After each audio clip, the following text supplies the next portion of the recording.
মুসলমানের ছেলেরা, এ নবীর উম্মত উম্মতিরা, খুব খেয়াল করে শুনুন।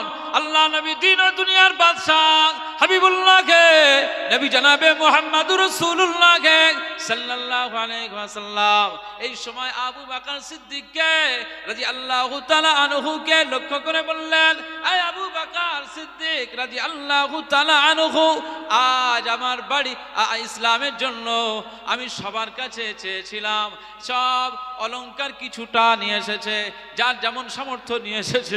তুমি বাবা আবু বকর ইসলামের জন্য কতটুকু নিয়ে এসেছো বাবা? সেই সময় আবু বকর সিদ্দিক রাদিয়াল্লাহু তাআলা আনহু জবাবে বললেন, ইয়া রাসূলুল্লাহ, ইয়া হাবিবাল্লাহ, আমি আবু বকর সিদ্দিক রাদিয়াল্লাহু তাআলা আনহু আজ আমার বাড়িতে চলে গেলাম। আমি আমার বাড়ির রান্নাঘরের ভিতরে গেলাম, সেখানে ঝাল হলুদের প্লেট থেকে যা কিছু পেলাম সব পোটলাতে ঢুকিয়ে নিলাম। আর ঘরের মধ্যে চলে গেলাম, সেখানে যা কিছু ছিল মাল সামানগুলো সব পোটলাতে নিয়ে নিলাম। আমি আবু বকর সিদ্দিক রাদিয়াল্লাহু তাআলা আনহু ঘরের ভিতরের যত মাল সামানগুলো ছিল আমি আবু বকর সিদ্দিক রাদিয়াল্লাহু তাআলা আনহু সব মাল সামানগুলো এই পোটলাতে নিয়ে নিলাম। রান্নাঘরের খাবারগুলো, খাদ্যগুলো আমি সব কিছু এই পোটলাতে নিয়ে নিলাম।